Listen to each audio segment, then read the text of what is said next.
Bahabokura Yamaye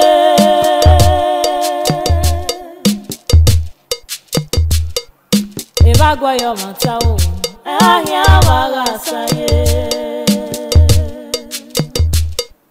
Ebagwe Ite Nolo Mamaga Saye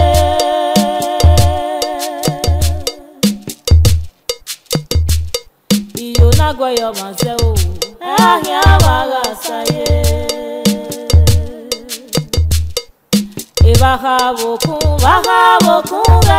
Yamaye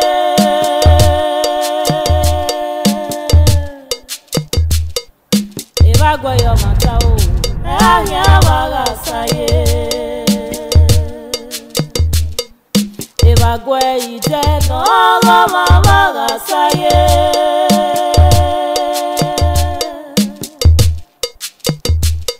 Iyonagoyo Matao Ahyawaga Saye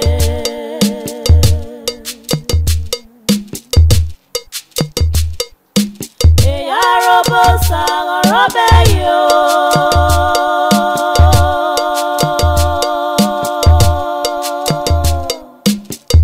Orobu Namure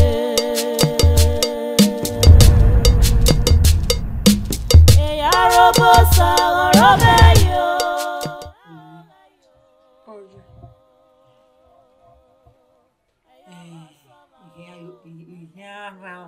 Poco crene mawe.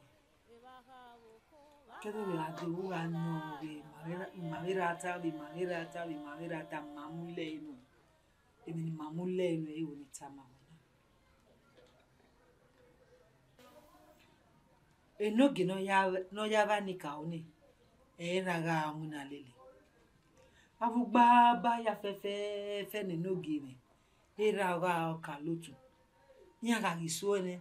Omuari o ekonunu eme oyakin origo ninoge emi eso na doje gbe kagbe ori ya akin igo ni ona ya we no ya o mari mere ninoge enoge na do asi onwe ome enoge kin so kuma erari ni ona ri egene ninoge ya pari on ya obi edo yen kete owe so kun era dori igori manala hu managwa liwa mami ana ya yin amaku avie ma ya yin aweruru gban ma wegun ana ovi ege no makpegbe ori eni ra woni ra dori igori era mari igori yin kan aja o kin yeke o manu masiro siro kedo da de na ya mi wo me to bi mela ya gwa liwo imami ibi hwe wo ni ari go memomu ni amami bo awose me ya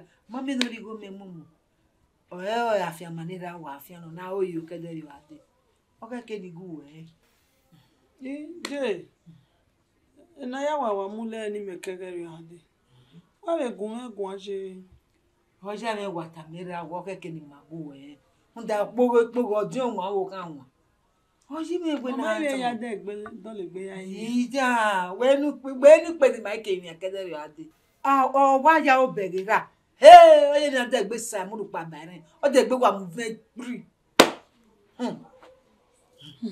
je ma ri o hion na na ma mi ne o ja me we na gu e je na wa mu le ni me kegere o ade na wo keke mu we o se ni na iwe ni tama we na mi hion na na ma o ma gbe wo ma na ya lo luwo we gba noge de gbe na ya lo luwo o wo ma he fian yo de na ya yin noge je aya gbo lo na ri gie duwe na ibe amo wo se duwe yin go be ne go ube gbe ma ta ri me wa o se mu da gbe wo me ni mo je de wo me ni ta me ti wo ke nu e ko e wo mo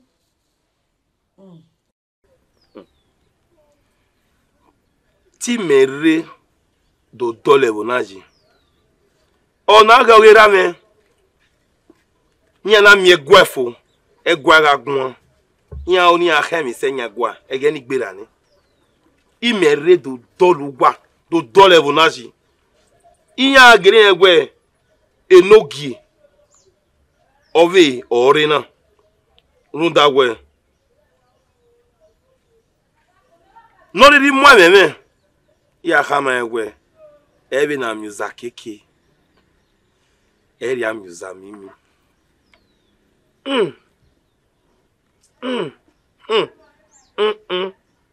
gele hama ebe derio useke vana samla rigoni gume omna rigoni gegwa ya kama egwe odukun atole gbere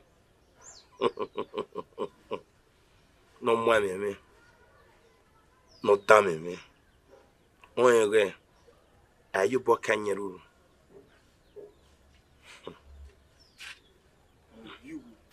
ogu woso anawo moso voz ne ruhe na so owini ye da meme gi ya ha ma we o ihun mi ma e na yobio maso ya gen we enogi imi yevi me ori ege nyawo na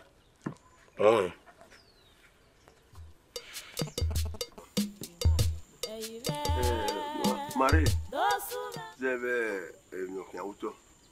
Eron daire. Jowe we iwo ne ni uru, ni mo ki ba we uru. Kiwa ya modu basidu, imabe ke nyam go nyade ya asusa ne ro woru ni. Eni ebe ya me ti o mamu kan gba ti na de we ade. Ada o ki ba. Maki isu we me we ime mi we asigo ni. Na ni ro me ade ni me to ni ro me gegwa. Ndu ya ndu ga gegwa. No. Wa tok be. La mi ma yo ki ma la. La. Mete wi go e o wa more We go ni ma o ki ma ye go ni ma mi go ni ki ma. La.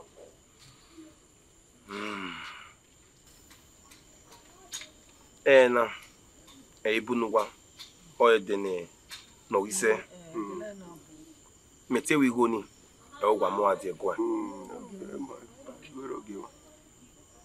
we ha mi meni agwa we ri obi we no gegwa odo ga ofin e be gwa lawo ogi imi amaje agbomo gini la imi na we me ko ni ha eti wa han to aye mi no ogun we ko gbere o sanu ko mo nya kinu de be ri papa se ni mana yin na Nda wo. Iwe ma. Ina do bo pe no we ga ofin we gwa opigbe balaka okan ya ofin we gwa na tu ga we pe fori won wa ri o wa pa ni go rere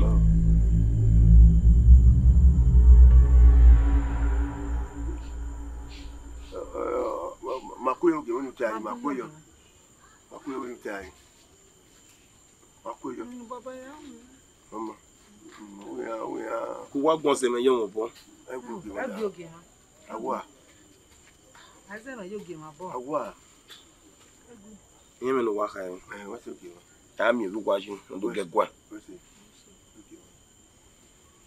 wọ́n dá ẹgbẹ́ adébápá àbí náà wákẹ́ náà. ọkàn àwọn òdíyọ kó wà bọ̀tọ̀. ọ̀yá yẹ kí ẹ.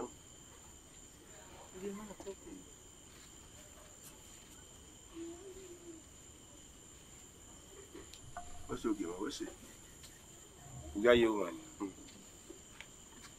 yẹ wà tó.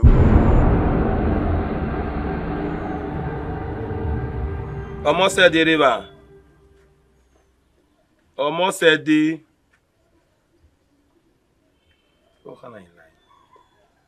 Ọmọ sẹ́dí. Kí wọ́n tó pé.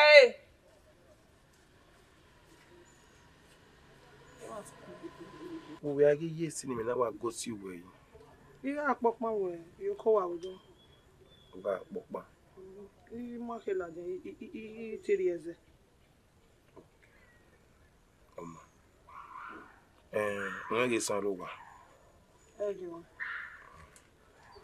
inú ewu wa òní ọdún ìyàwó ẹ máa wúpọ̀ pọ̀ ní máa wẹ́ torí ẹ̀zẹ̀ ó rẹ̀ rere ó rà rí ó kì í hàn ó rà mí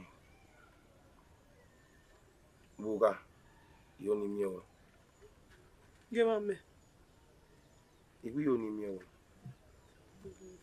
Gema, es não ia are uta. Ose na kama umule ya same. Ule ya yeze. Mbo ya diuba. Gema o hawe. Igwe no kiya onu zege ya we no kiya onu ade.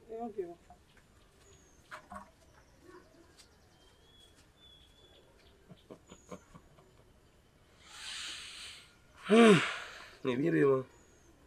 Ibe no ke ki me no gi. Wọ́n be do ari odo liye ki ami me. Afavo.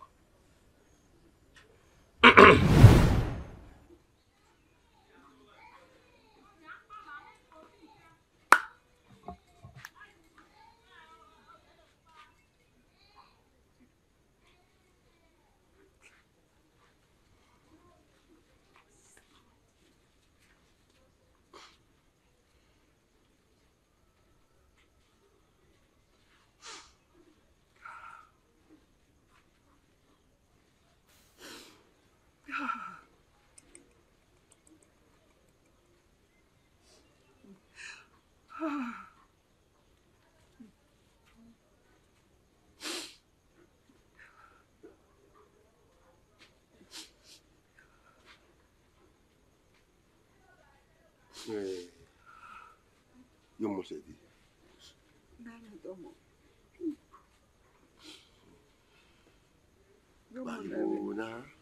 Bagimona ni mo se di. Bagimona. Ni ya fe osun no sunu ne. We wona omo ma ya ko na nya mo ko pa ma me na nya. Ona we do na wo kan here we do ni. Wa no here we do. I'm a women to boy. Yeah, oda. Mo ma mi go, no go na ya no we go. Ayi we ni. O ko ma we a lo we omo ni ma bi mo pa ni ma bi mo po ma we. O kai we na ya me re. Adu asiri on sa, da si yo sa. Yan aju ya wa na we no kai re bi mo. Yan we ni. Dedi to ka yen yo wa we. Ra mama mo ko ma kan re je wa we. We me go mo ko ma me nya so ba na pe ni ka na pe me je ko na mo ro so to yen o popo mo pa eno nani o wako do ya ogo ma dia leloge ma megwa ogwo ma dia nani anda wo da mo me ya o ye me hia me ni ra ye me hia de ma wo sa ni o mo pa ni me o yogo ma dia yogo ma dia mi ya fi TV ama ni ma o yo so ya gbo won ru we ma ye won mi ya fi no sunu ba fi e bana yi ala o da so bo ga we ye no ya da we na ye wo mo pa e no o iro o mi se mo e mo o so bo ga we ko ti a ha we le bale are me mo ye me ya wo ti me wo yo yo àwọn ere ya we aworo gun aja mi o gi e ni se we me ta lo mo pa e wo yi mo te de wo aworo gun aja do ge no gi e se ba ta lo Omo sede fún mu yan won o ti mo gbo buga Nuki era me mamu mi ati ma nanti do aye gbe ya ga we. O we ni do win na yi go ni ene we. yo be fa gunu e era mamu yo nu do je gbe ga mi emi afefe mo we ade do O ma aye gbe ya ga we. Na so na je we o, na je no we o. O e so ma ro wa o e de gbe. yo ba gunu e wa mo me yi mo bo e no gerororo we amu me yi no wa mo me yo mo bo bi me gu we gu te wa gbo ma wa te me we amu me no ge wa mo me ye no ge obo era mo ya ta me so yo be fa gunu e o wa ka me so oni ogbo wa fo era iju e egbewe agwa pe ma ku wa fo ayo ti wa ya so no gbe bi yo ba gunu e gbe so bi yan buga no ke o mo no ge gboto o mo me gboto wa yan Oi. Wa gbogbo àwọn sunu. Bembrame, mama. Hoje. Ana uwe na wabubu wa una le gwaje. Eba assim. So com. Je. O fim assim mesmo, né? Ati mo fim. Egi gbe ma so ye. Ege ne wo ye yore ne. Idojugbo. Ido jeze, ido wewe, ido okmo, ido lewe, je usebugbe, jabugbe. The matter. So kwa you we. The matter. Omone me bien ovie. How? Johnny sir. Bonata or Baba. Banati Jiwa. Ovie. Javie. Ede Ogoma dia ovie. Ah, never one no energy. Just a mirror. Ah, nigga Tamera. Only me here where book here. Era only me here where book here. Ogoma dia doki ovie. And no get you working ovie. Who you are about getting? Who you are loving about gigbe? O saloma pa here ti ari e ba enu e. Ah. Mama. You. Go. Why is Zagege ba ru wa nu ke ru lekpa. Ni ave do agolo we. Go.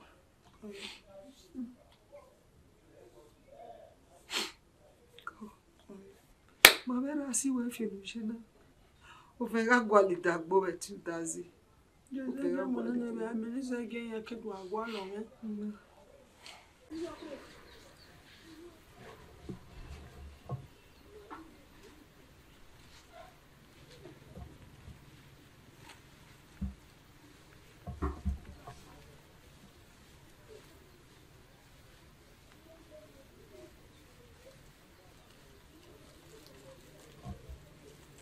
Nana already. We have been on that no say. Who you? Well.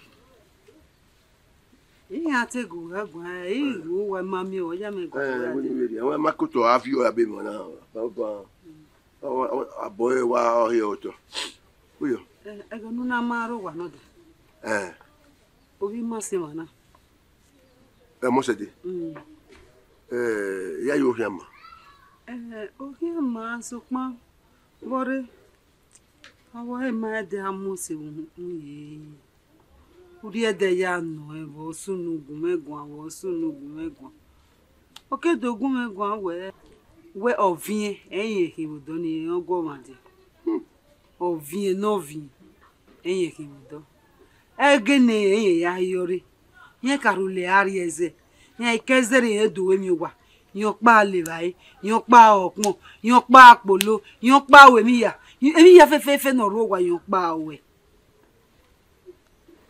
ogita mebe na la kwa wa mebe na mebe la kwa wa we Me tu me ro kan aye ni ro kan aye ami on vient no wiye ni yo kai o se mo se ameno si oni dere me o na ma yesu ni ya sunu na mege gitoni gitoni e na ya mi o ka mo e ma ye gwalo na egui o egui mi atamo o te je me hunda ipigbe na wa ka ni we oran ya ga ipigbe ni opologbe o te je me nu we ri o la e nu gwa wo se nu wa ka gba wina Pogo no mi kobo rire no mi ani ni rire abe jari na be ya mi na be ya fin e du pono kan ya ga goto la ona ni la we se yo ni we muro na e ke omo na wa vie so wa wo boda Oboda, ogene tu oyore ni Eh, pa we mi ya fe. Ba wo sa ni me o. Ni egu megun se. O ga agedi na we ye ma de ma le ni ere. Ta mo so ni o. Oh, di wa no koko fi joro e ga no mo na de gberu le were gbe. Oma wa mi wa. Zebi yo ni we mu re banya. Ihe ahụ ewa, ihe ha ti ekwaro. Ya le ga me awon se me so ni ya fie ma e bi gun agwo de ya mi wo sori emi. Ni ya fie ma ya. Yo, ni ihe ya agwo ewe. Agwo ewe. Como ya o do ibe waria. Ni se. E ti ta no awo yi we na me ke na gwale na ya we. O ya me ta mo.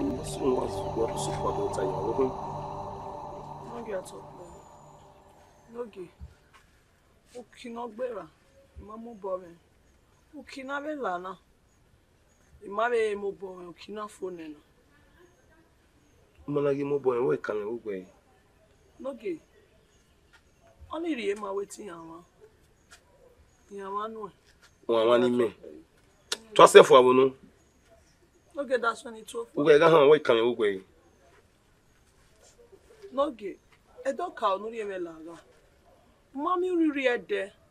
Odo ya eti la be sage na gba to gba hu. Noge nu la o. We eyin amana. Ime eba pe abe. Your boy va gunu. Abe ji fie gwe mi oya. Me no rie genya bona. Ado wa we me moko no fi. E na tabu no hin. Ono mo we hin. Noge. Ayi fi ewe mi oja. Ona alo ya keme unu gba no hu. Gunu. Eso apayo wa ro sime laga. Eso apayo wa ro sime laga. Gunu e. Imana kwewu akwera me mi je mebe wona. Noge we yan wana. Yo. We me ga gwoto no. Noge da what on. We me ga gwoto no we enogi omo eko no fi. E me tabu no mo we hin. Noge we me wa what on. We we ga sime laga. Unu gba. Gunu e. O me gbe kan me. Noge we ni do tama we. We akpa no ro me ko. Ogwe no.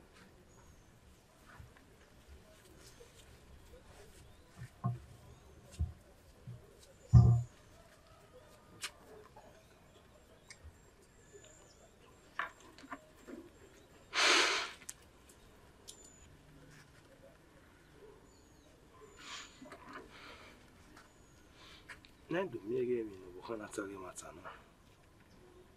Oga e mata. Ona enyi no gba. Ona enyi na bunu no gata. Enika. Mama gyode no gode. Amudi ame. Enika. Oga oge no ma. Geso mi gbe. Oga e mi no hia mwewe. Onyaga eti ati egwana. Enika. Apiero wa me. What's it? Hey, bye. What boy? Nana. Eri ma gbata e. Nana. Bohin. Iya. Aje ni le gbe jato lo ma jato lo. Ni ato lowo me. Kerewe amena makeke no lawe. Ya, ile. Nana lawo. Lao. Iye we emi da o. Iye sukma aisi egbene. Kazi gbenu kage no kan akin magbon. E ogun ya ba wo se bero re. Nani. Omo meri ni de fogun waja. O ya mu eko ne. Nani. Agun egun a. Nani o. Emi ni yin me ro magba. Ye to bi yen ege ko yen gbe ye wo. Sukma oko. Ime ya sa ime ye mo ya sa ne. E bere no we. Ma yo ni asa ne o. O ma yo ni asa no gbodo mi ya ga. No he. O ma ya asa ne wa wa o yo ni asa ne o. Eri ye. Gbodo mi ya ga. Eti ya fe no wa gwe. O wa le wa yan me kaka ime wo osa. Iwo osa. Iye mo gwe we mo do ga. We bo ko no ime. Je mo se bero re. Ya no. Ya yo bogwa o na game no kan magbon e. Gaka vi bogwa o aga ne. Na game no kan magbon. Ona ike we na se bi pedoro kan ona ma ite no kan magbon. E ge na kan na bo e. O ma ke ma e bo e na. O ma ke na ni lawo. Onye mama ni mama uri oke ro adia. O se ona we no modogin. Ona ime. Bi me ni ese. Nani. Gaka ze gbene ne. Oga isi ni pede no kini ana ige we no ma ken magbon. O kin ma diasi akeya ka ma ewe. O to atele gbego okun no aige. Obo we ki ya e ki ya obo yeyi. Ya ka me mo ki o ya. E me yan teta. E mi ta ya se gbene. Me mo ki o ya. What's the name? I mo ki o ya. What's it? Enogi. Akpokpegbe kwa ka. Oje. Ni emu ena. Bawo yi. Everywhere here. Omo ni meri emi no do ga yo sai me mo we. Unu bari no mo yaga. Omo yo ja me no mo ko no mo fi obo. Everywhere here. Any mari ma gbata. Omo ke we ya to egwa. Anya gwa. Eke we ya to egwa. Anya gwa. Anya gwa, ona ku egwa. Ona ku to tai. Eri mata. Ke ko gun. Tembe do no re no teri mata. Ni me ga inu we bu aka nu la wo we o se nu je me we. We ku te no la wo ege. Uja mo se. Ujo ya me ba what time me we. Na we your mogwe, no do ga you say me we. We you nia, no na rie, no jaga wa, no mo jaga. Onise. Mo ibe da no mo ko mu fi obo. O ka kere. Wa wo wa. Burukoto gun. E son ru we go ege hon. Tota. Bege ho. Tota. E o ka me na. Everywhere here. Onise burukoto gun tota. Imota. O kun we una. O fi ewe do imota. Imere yo ka me we emi nu ri on e o. We you can get wa ke na. Emi me na ri na wi na mi o ka mo we to fa lu gagbon. Lu gazi o. Me ki apanya. Ite de gbe ru ti yo ka. We ya wo ke we yo kan ye. Wo na nia. Ti yo ka. O ga no ma. Very yo. Emba agbo mi ke agba ma. Ya ni ko fe fe. Ye ke agba ma ya fe fe. Me yo mo ni we. No do ga yo sai me we. Gbogbo mu yaga. Idogwe gwani. Ihe akpa anya ya de gbere usi yo ka no ma. Ma ka agba ma we we na. Me yo mo ni we. Ojo ja o. Ya do ba we yo. Yo ka o.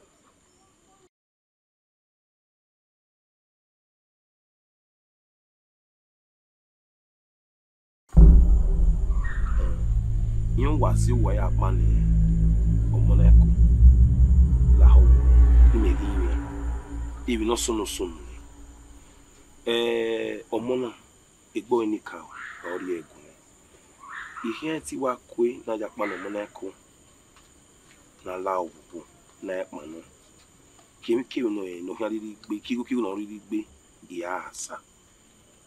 Ya to ko ki ya timi ya mu. Oga ri go e ba e o.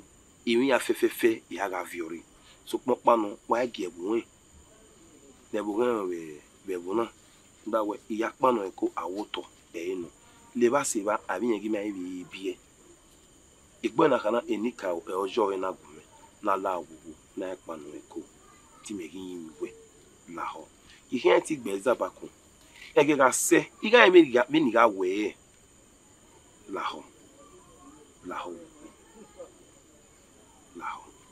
tu yo boya we ho no la ho na pa ne ko na no da we enika ogyomo na adi agbon owo na we loru meri na la ho imegi yin we Nika o di gbagbe. E to ya puta ka we ayo ko aso ko. We o e. Ma be nta ni ko yo. o se baba Mo se di. We ma bi mo ti gba si o ka we na be ya ti pa ne ko na e. Ṣùgbọ́n afure to la o ne to ibe. We ma yin ya. O ki ma we ala we na pa ne ko ni we gwa ni o ke gwa re le gwa onya. O ta se do we iko ki wo na ya ipa we na ya sin wo ya gbo we ra we arire. Yo ya se bi wo na ari ba o ni ya fe we ya si ya so. So na me we ko ni na se ya na gwa bi mo ni. Yo ta. Mo se de. E wa ta no. Emi no geta. E ra wa ta ni. Sukma la wo wo mo. E va fi lani. Olani la o. Me busy gbe. O ka e se ri ogwe e va e nu kia e. E va ke va nu ri e wo kan e. Nu ki e ga en. Nya ga ri gore. Kele gbe emi omomo ya fefe o ki adele ya. La wo wo. We ni ta bono. Mami o ana wona ke ta. Agbona. Ekuna pano. Emma. Ma o ga sun wa ko ya ma o sun. O yi me di boyo we na kele. Na se ai. Ile ba se ne wa yo se wo no we. We ma ti are ogi ma bo. Yo giri ma bona. Yogini ma. Yogini nanya. Ayori mabona. Yogini mabo. Oru opa no ede na kwa ero. Leva siva. Ogena ini akero ma gevi go eva yoto. Oyemi o gelegere. Ekero ma gevi go eva yoto we ni mala wo.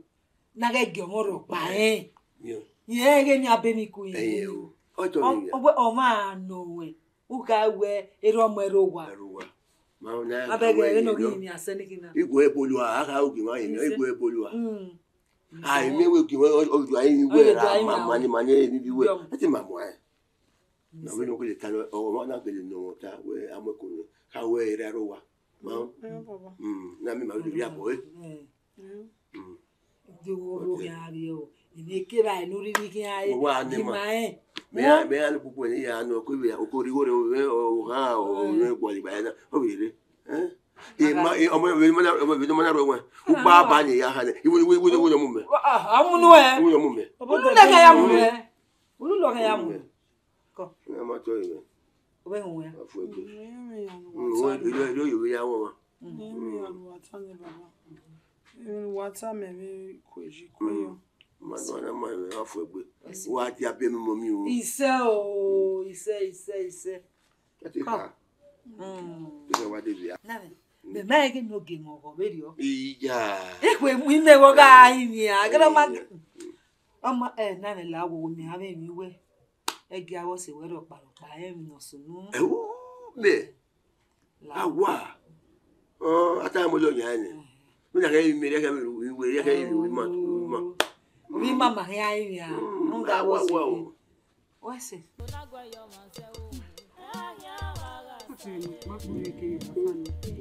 yo mo se di wa mo bo ti o na we ku boro yo ka gba mesa wo ka iwo ye ke me ru sun apiga me ame no wa so ba ima e de to kin aro ero ima e na wo ni se ge ka pa ne unda iwa re na ka se ge ya ma me ye pegbe e ka pe ne ke le rai we o ti de bi agba mesa wo ayo ni se o de ya mi o ge ba me ratuare ya mi na me we da me na so e ba wa wa la we ya mi o ma ya pe so ma ite me ni ya ta ma o e ke ya yore ni mama do ka be re o ke jere wa ni ga pe fu ya be lo ne omo mi ke na re ni bai omo o fa na me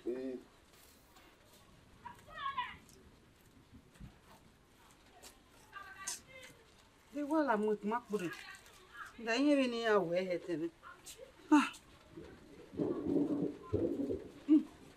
na ne ro wa me na la ma ye gware ni o ika e mo wa gbere o go ni me ye ni e gbere o ni ya sa ni ni me tare o awe nu sigo ae o ga te ge ye digo a wo se no to o ga te ge ye digo o ga ge ye we na digo ni we na we o ni me gwa o ni ra agwa lo me me yo ke ata ge me ro ni bojala anya me te me mama anya me ri te ge no se ma me no se mama marene musedi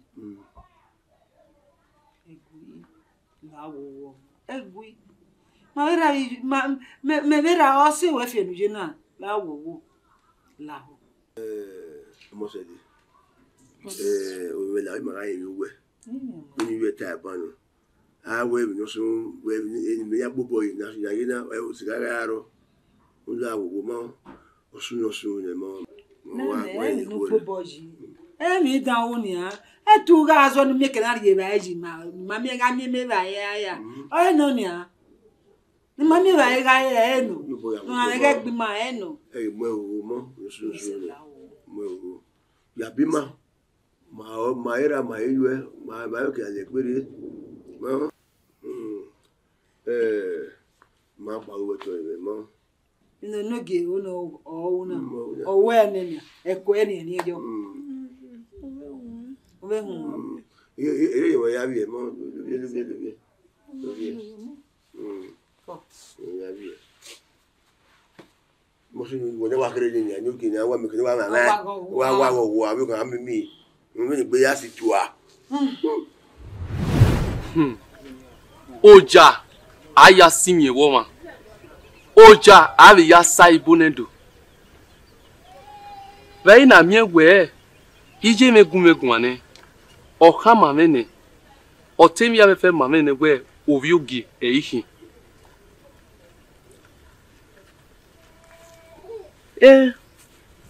Iha eti yak kode ni yak gbina negbere.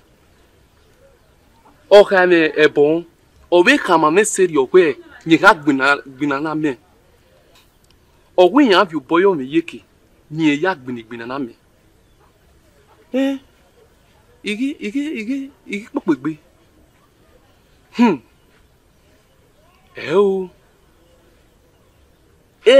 Oha me aso abahoko opopegbe ye kan. Eni ka otale. Iya muja yone. Eri me mi no eti u. Me. Eni ka o. La o. To gbinigbina na me. Tori eti baneti nu ya hoko na me. Nando miegwe ofure odugare nijena.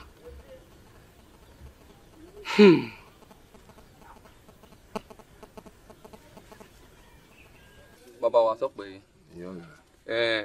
unugie ijore ne. Igele ya ne ire iye me otane. Okama me bena ya biomene. Otame me ya. Egbe weme. Iyo no rieti me. Ni meke na ho mo bonya kenga. La gogo baba. Lunda irame yeke egaka. Eme weja kwe no mayo. Nu wetana. Iya bata no. Ime yigo wona ni anwe uha wo ma no hine odo eve no ene. Mere wa nu gwene wekedo wen awigbina na igbina no. Eyi no ni degeti arieti no ani dieti no. Etin we no yegwalo. Imeru we yeke gangaga. Me ebo ho. Uvon sisi no ukage.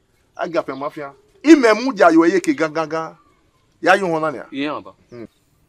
Are me no nyadu weka. Ikata ma won bo an. Ina we amene wa kon o ka wi shogui. Igwo wan gbo. So pa mo tamo wa we ogbe ikin. No emi kere me so wa ne. Me ina muja no. Agafe mafia. Ewo na ebi no se na. Isira pe ina tunu pu ni ada. Agafe mafia yeye. Aso boyo oko alele deke. Ya yu hona. We ge gafe mafia we. Iru eyeke iwaru eyeke imudianu e bi na mudianu wa isira awena okena di no so wegbe runda a seti tonoto na mo mata yo na supela jan we no ri ga pese abere tu na ge iri onu aba ya yu wona iri onu aba wese aba awe aso aba hoku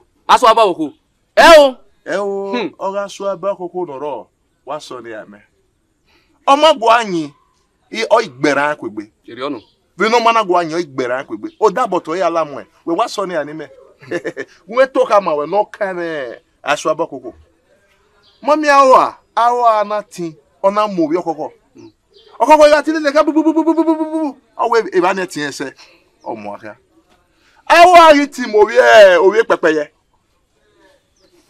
awa pepeye na ge ona amuka o ize kian ona ge ki ona we no magwana na we imani no ro ko na ezegedo momo ni yuto awuni ya ga ni ge ga uga ga be no ko o da boto ya la mo la kan me no ya sa me wesi aba wesi o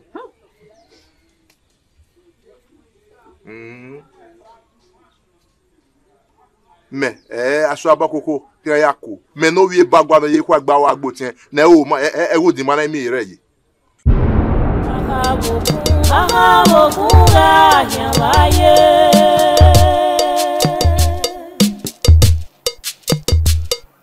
Evagwa yo matao ahia wagasaye Evagwa ite no goma wagasaye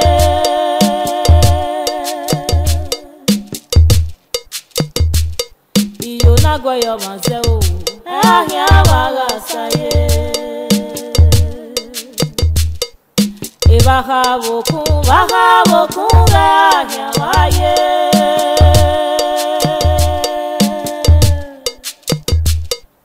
Eba goyo matao ya wagasaye. Eba goyi jeno goma wagasaye.